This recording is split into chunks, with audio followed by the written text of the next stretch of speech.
अजिबात अशी केस नाही आहे.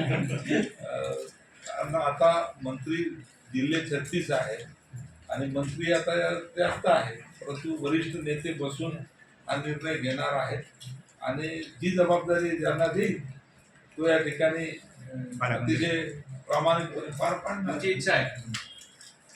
पालकमंत्री म्हणून तर खरं तर मी होतोच आणि आता मला तरी असं वाटते की मुदत व जलसंधारण विभाग माझा कायम ठेवलेला आहे.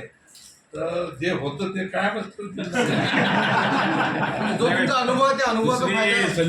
मुख्य अडचण यवतमाळची चालली गेली ना, त्यामुळे तुम्हाला ग्राउंड वन विथ खेळता तुम्ही सध्या.